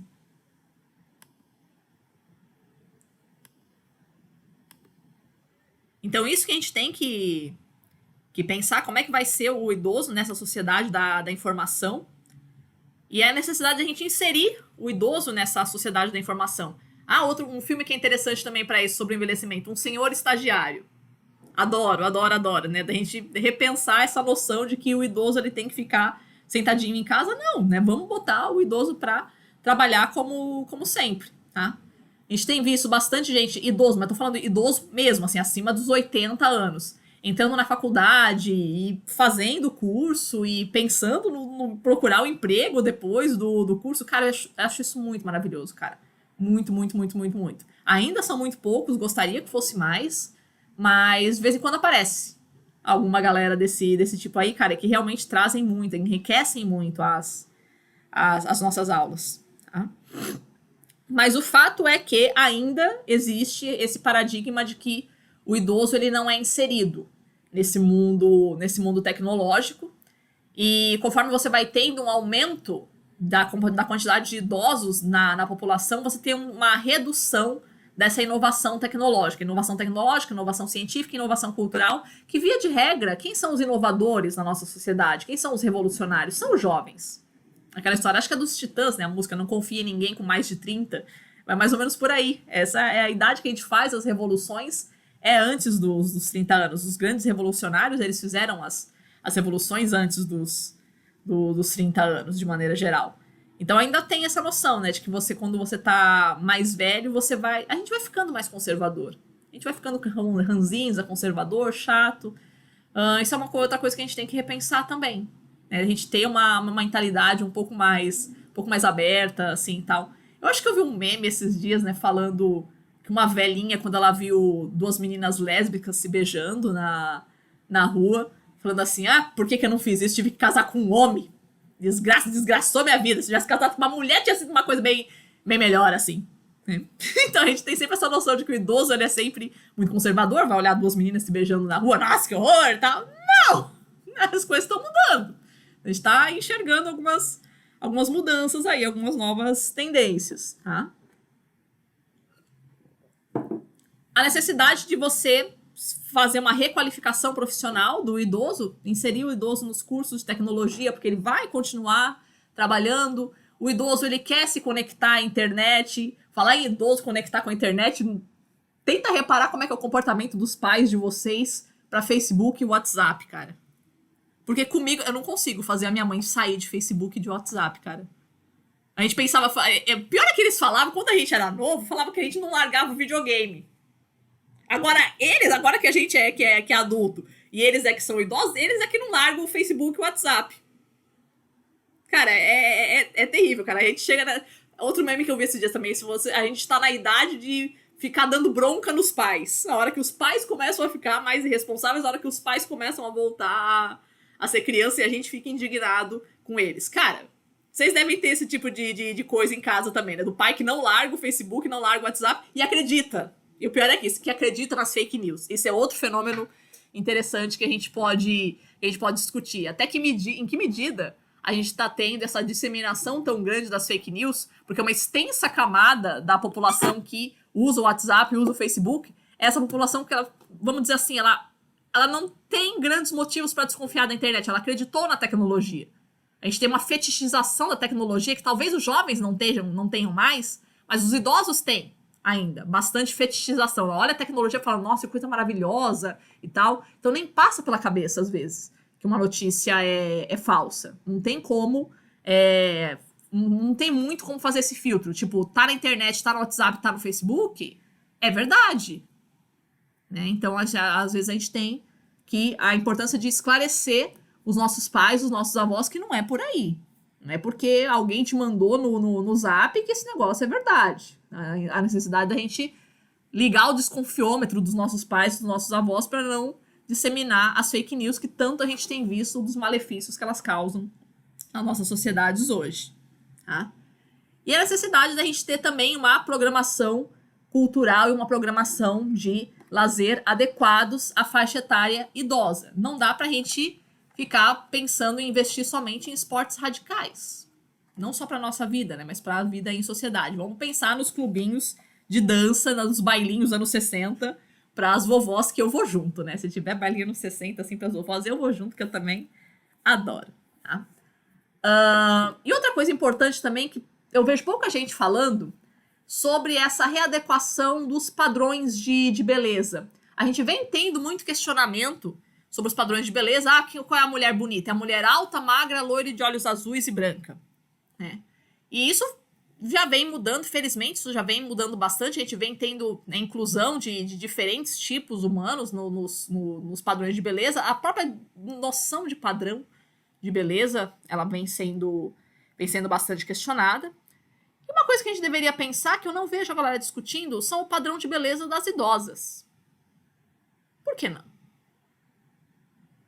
Por que a gente tem que... Quando a gente fala de padrões de beleza, a gente está falando somente de cabelo, de cor de pele e de formato de corpo. Eu vejo pouquíssima gente falando sobre a idade. Por que uma mulher idosa não pode se sentir sensual, não pode se sentir desejada? Dá pra fazer. Dá pra gente repensar isso, dá pra gente reformular isso. Eu vou colocar aqui pra vocês um vídeo, espero, vamos ver se vai funcionar, senão eu tiro. Mas é interessante a gente analisar isso aqui. Vocês conhecem o calendário Pirelli? Eu nem sei se existe isso. Calendário Pirelli. Mais conhecido como folhinha de borracheiro. Que era aquele calendário com as mulheres peladas, enquanto pegava as 12 modelos mais bonitas do mundo naquele ano e fazia uma para cada calendário. Ou uma para cada mês do calendário. E aí, esse vídeo aqui fala de um projeto, acho que é do Sesc, que fez a mesma coisa, com mulheres idosas. Calma, elas não estão peladas, mas estão, digamos assim, em poses sensuais. Vamos ver se vai funcionar.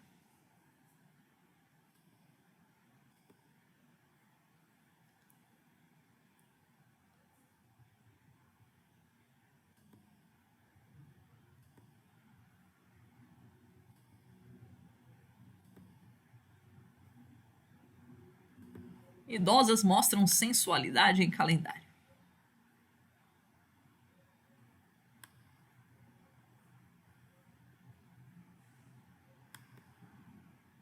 Abre a vista, estas senhoras aparentam ser apenas mais um grupo de idosas se preparando para um book no estúdio de fotografia. Mas quem as vê vestidas com roupas normais, no dia a dia, Não vai ter graça.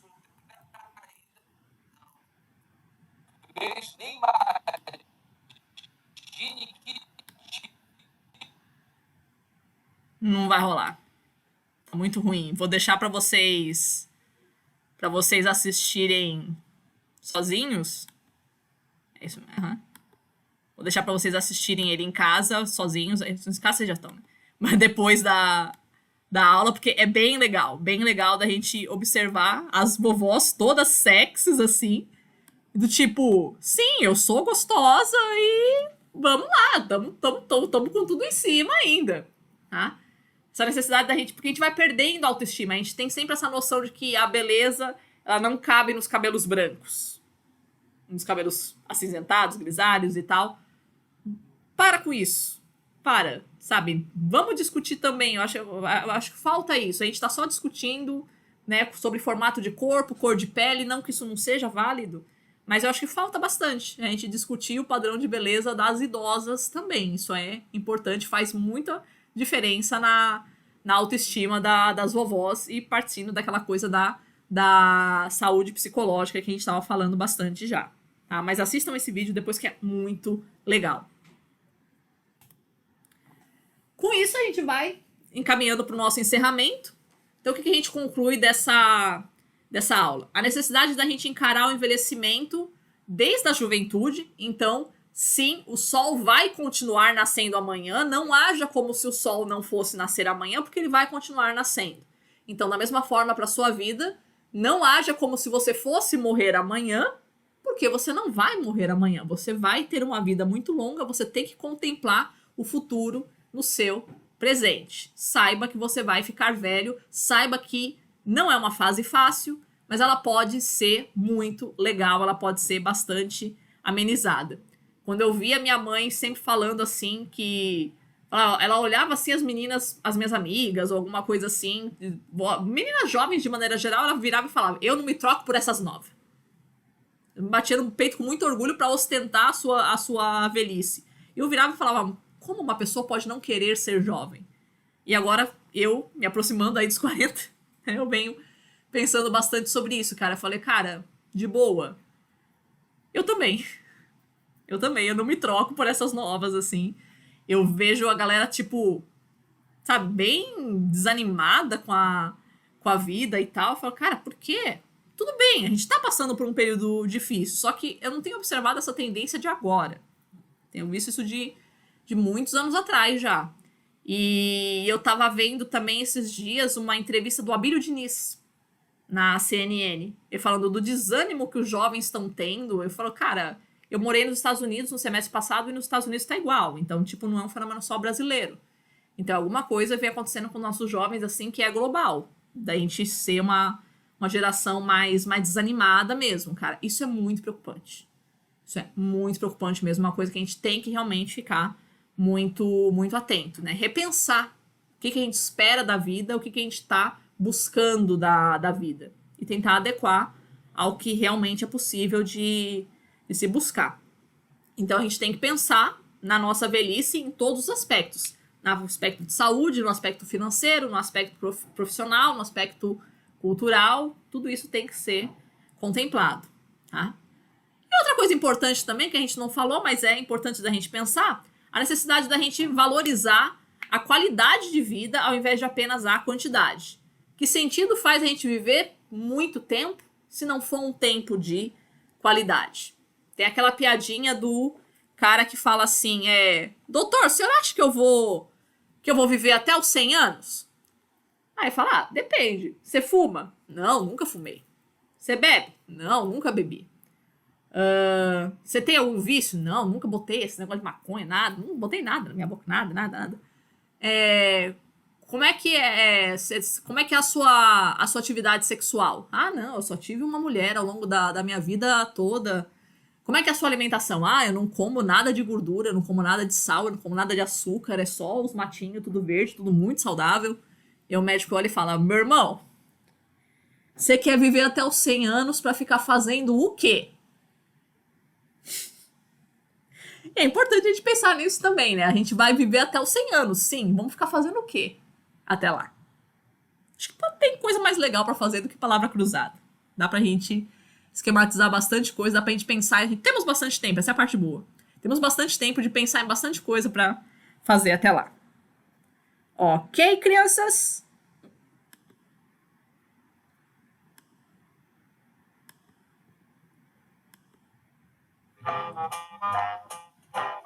Tranquilinho? Trabalho é escrito ou individual. Se for fazer o... Tanto faz. O escrito individual, tanto faz. Pode ser em grupo, pode ser individual também, para quem quiser fazer. Tá? Alguma questão? Eu não coloquei ainda orientações sobre esse trabalho escrito, porque ele vai ser tipo em substituição para quem não conseguir fazer o trabalho com as entrevistas. Mas sem grandes delongas. Escolhe um tema do nosso curso, envelhecimento populacional, taxa de natalidade, migrações e tal, e redige alguma coisa sobre isso de no máximo 10 páginas, tá?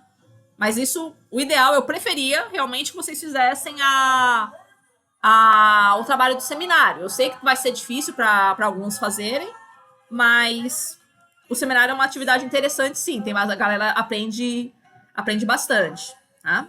Em relação ao trabalho com as entrevistas, não entendi. Oi. Ah, não! Ah, tá, isso entendi. Eu só falei isso no primeiro dia de aula, tá?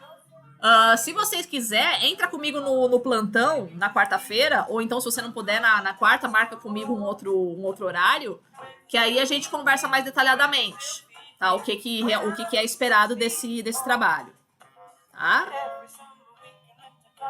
Obrigado. Então, quarta-feira, então. Tá bom, das 5 até as 7 eu tô disponível. Obrigado. Beleza? Falou? Mais alguma questão, crianças? Professora, Oi. os dois trabalhos terão o mesmo peso? Mesmo peso. É substituição, tá? Para quem ok. quiser, tá? Certo, crianças? Fechou, então. Boa semana para vocês e até a próxima.